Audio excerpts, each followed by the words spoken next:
Operation সিঁদুরে এখন ভারত পাক সমঝোতা। ফলে ভারত পাক সীমান্তে এখন ক্ষেপণাস্ত্র নিক্ষেপ, ড্রোন মিসাইলে হামলা বা শেলিং বন্ধ।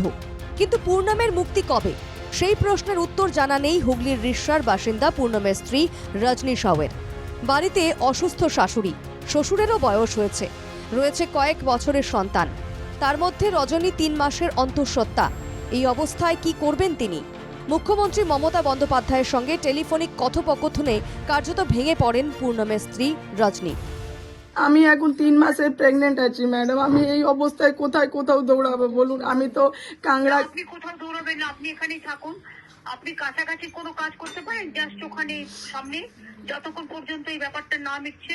কি কাজ করব বলুন যাতে ম্যাডাম? সংসারটা চালাতে পারেন।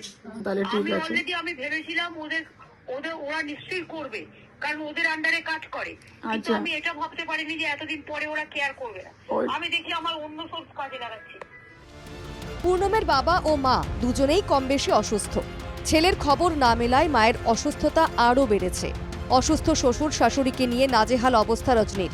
পূর্ণমের মা বাবার চিকিৎসায় সব ধরনের সাহায্যের আশ্বাস দিয়েছেন মুখ্যমন্ত্রী। শ্বশুর শাশুড়ি যদি ট্রিটমেন্টের কোনো প্রয়োজন হয়, ঠিক আছে। না ওনাটা বলবেন, আমি সব করে দেবো। ম্যাডাম। কল্যাণের নাম্বার জানেন? হ্যাঁ জানি। হ্যাঁ, কল্যাণের নাম্বারে ফোন করে বলবেন, দিদি আমাকে বলেছিল আমার এই ট্রিটমেন্টের প্রয়োজন আছে শ্বশুর শাশুড়ি, একটু দিদিকে বলুন এটা। ঠিক তাহলে আছে। বাদবাকিটা আমি বুঝে নেবো। সংবাদ মাধ্যমকে পূর্ণমের স্ত্রী জানান, মুখ্যমন্ত্রী তাকে এবং তার পরিবারকে সব ধরনের সাহায্যের আশ্বাস দিয়েছেন। শীঘ্রই পূর্ণম বাড়ি ফিরবেন বলেও মুখ্যমন্ত্রী তাকে আশ্বস্ত করেছেন।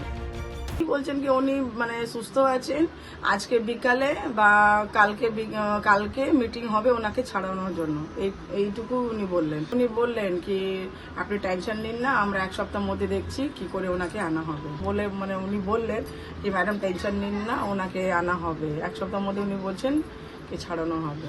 ম্যাডাম তো বলছেন এরকম বললেন কি বেঁচে আছে, ওকে কোনো টর্চার করেনি, ওরা ঠিকঠাক আছেন। तो चाहते हैं कि वो लड़का आ जाए। हमारा तो बहुत हालत हम लोग का खराब हो गया।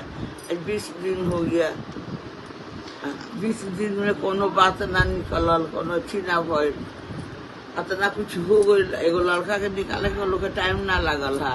পূর্ণমের বিষয়ে মুখ্যমন্ত্রীর আশ্বাসকে কটাক্ষ করেছে বিজেপি। বলে থাকেন যে আমি ওনাকে ফিরিয়ে আনবো, তাহলে ধরে নিতে হবে ওনার সঙ্গে পাকিস্তান সরকারের গভর্নমেন্টের সম্পর্ক অনেক। তো আমি বলবো, যখন আপনার এত ভালো সম্পর্কই ছিল, একটু আগে বললে এই 26 জন, এই যে 26 জনের খুনি যারা, যে 4-5 জন, তাদেরও আপনি আনিয়ে নিতে পারতেন তো। শ্রীরামপুরের সাংসদ কল্যাণ ব্যানার্জি বলেছেন, যুদ্ধবিরতির কারণে পরিস্থিতি পুরো বদলে গিয়েছে, তাই এখন পূর্ণমকে ফিরিয়ে আনতে সব ধরনের ব্যবস্থা নেওয়া উচিত কেন্দ্রের। পূর্ণম সাহকে এখন এবার ফেরত নিয়ে আসা হোক। কারণ এর আগে আমি যখন কথা বলেছিলাম তখন ডিজি বলেছিল স্যার এ তো এখন তো পরিস্থিতি তো অন্যরকম যাচ্ছে, তো আমি তো তখন আর তো কিছু বিশেষ বলতে পারিনি। কিন্তু এখন যখন পরিস্থিতি পাল্টে গেছে তখন ইমিডিয়েটলি তাকে পদক্ষেপ নেওয়া উচিত, তাকে যাতে ফেরত নিয়ে আসে। পূর্ণমকে যাতে দ্রুত ফেরানো হয় তার জন্য ব্যবস্থা নিতে তিনি মুখ্যমন্ত্রী ও দেশের বিরোধী দলনেতা রাহুল গান্ধীকে চিঠি লিখেছেন বলেও জানালেন প্রদেশ কংগ্রেস সভাপতি শুভঙ্কর সরকার।